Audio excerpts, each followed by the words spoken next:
Et salut à tous les gris parmi, aujourd'hui je voulais faire une petite deuxième partie sur la vidéo. Quelle est la meilleure huile pour votre moteur?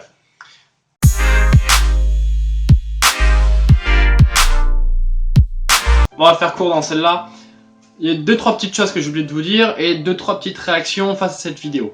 Alors déjà, tout ce que j'ai dit concernait toutes les voitures, tous les moteurs, tous les véhicules, 4x4, voitures, vraiment tout ce que vous voulez.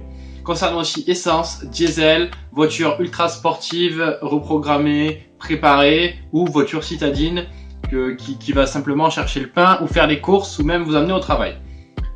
Donc voilà, déjà c'est des bases.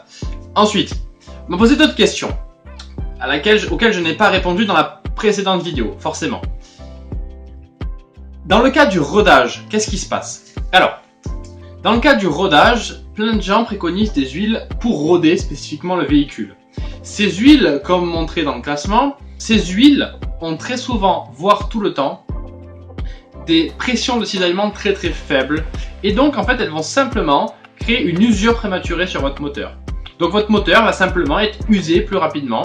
Et en fait vous détruisez alors qu'il vient juste d'être reconstruit, d'être neuf pour le roder. Ce qui est un peu débile à mon sens. Donc mettez directement une huile de qualité, vous embêtez pas, mettez vraiment une bonne huile, directe, pour le rodage, peu importe, et on s'en fout, et ça part, voilà. Il n'y a pas besoin de casser son moteur, parce que finalement les huiles de rodage elles coûtent cher en plus, et elles vont juste casser votre moteur plus rapidement. Mettez de la 530, mettez de la 0,20 ou 530, comme vous voulez, vraiment, une des deux, choisissez.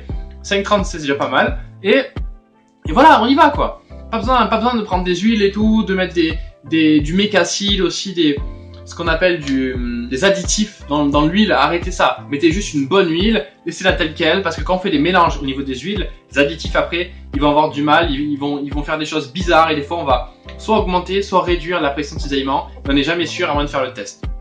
En parlant du test, alors j'ai des personnes qui m'ont répondu « Ah ouais, mais moi j'ai pas besoin de ta vidéo parce que j'ai testé des huiles moi, personnellement.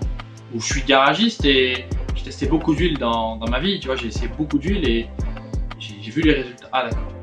Et quels résultats t'as vu? T'as testé comment? T'as regardé, t'as vu que l'huile était noire, moins noire, que ta voiture faisait du bruit, t'as entendu une cousine qui claquait, t'as essayé de casser le moteur avec l'huile. Qu'est-ce qui se passe en fait?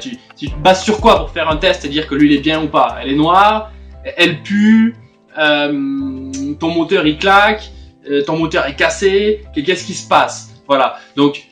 Bon, le truc c'est qu'il y a plein de gens qui pensent avoir testé des huiles alors qu'en fait je sais pas ce qu'ils ont testé, mais ils n'ont pas testé quelque chose d'important. À la limite, la seule chose qui est possible de tester à notre échelle à nous, pauvres êtres humains que nous sommes, c'est constater la propreté du moteur et voir la capacité détergente de l'huile. Mais sa pression de cisaillement, c'est quand même une des choses les plus importantes parce que l'huile à la base quand même c'est pour lubrifier et protéger de l'usure, hein, le moteur, je vous renvoie à la vidéo, je peux la refaire ici. Mais donc c'est cette capacité de cisaillement qui est importante. Et ça on peut pas le tester comme ça, pauvre être humain, il nous faut une machine, il nous faut un outil qui nous permet de le tester, c'est pas juste en la foutant dans notre moteur et voir si le moteur se casse en deux ou pas. Donc voilà, j'ai testé, bon ça me fait doucement rire, c'est dommage pour eux, voilà. Pour ceux qui ont déjà vu la première, référez-vous au classement, vous savez tout. Et voilà, je veux dire, c'est pas mes informations à moi, c'est pas moi qui fais le classement.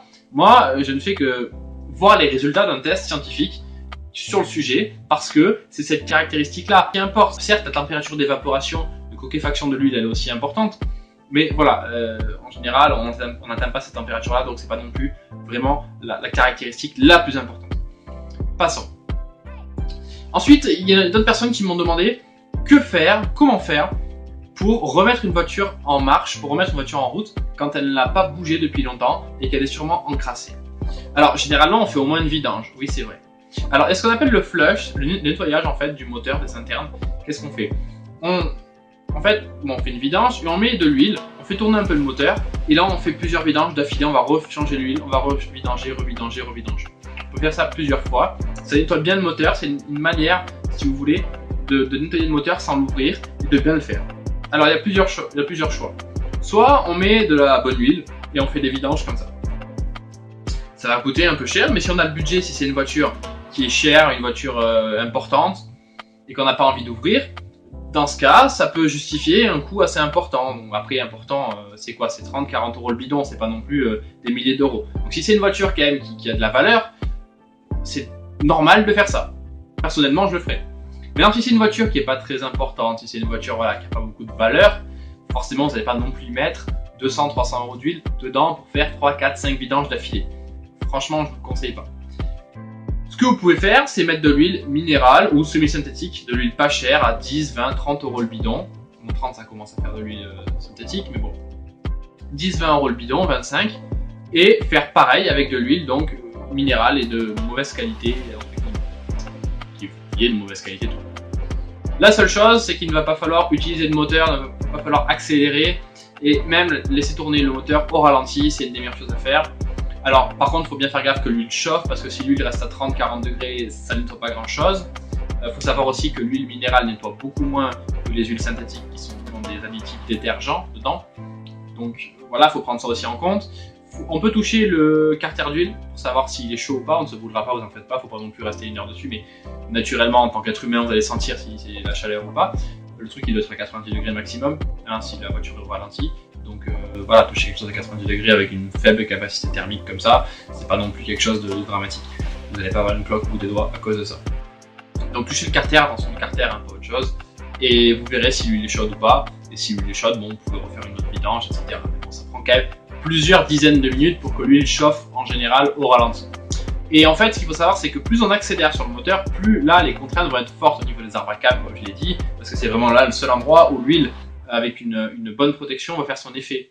Hein, tous les autres endroits, on l'a vu, en fait, il y a de l'huile liquide, ou alors au niveau des cylindres, interface cylindre-segment, le segment racleur va enlever toute l'huile. Donc dans tous les cas, c'est pas ça qui va éviter votre usure au niveau des segments ou des cylindres. Donc c'est vraiment au niveau des arbres à câble et des poussoirs. Et donc si vous accélérez pas violemment, si vous n'utilisez même pas la voiture, qu'elle reste au ralenti, si vous ne vous déplacez pas avec, dans ce cas il n'y a pas besoin d'une huile avec une puissance cisaillement élevée pour arriver à protéger ce moteur. D'accord, s'il tourne au ralenti, il n'y a pas de souci, il sera protégé, il ne va pas être abîmé. Le problème c'est ce qu'on en fait avec. C'est pour ça d'ailleurs qu'on ne tape pas à froid dedans, parce qu'une huile froide a une puissance cisaillement aussi pourrie qu'une huile minérale à chaud. D'accord, l'huile minérale à chaud ou l'huile de fou, la meilleure huile du monde, à froid, elle sera quand même pourrie. Donc autant mettre une huile minérale. Voilà, si c'est pour taper dedans à froid, il n'y aura pas de différence. Voilà, j'espère que ça vous a plu. Donc c'est un petit complément suite à la vidéo précédente. On se dit bye bye, on se voit dans une prochaine vidéo sur le grip, hein, et toujours. Je vous ferai d'autres trucs, vous inquiétez pas, plus que des théoriques comme ça.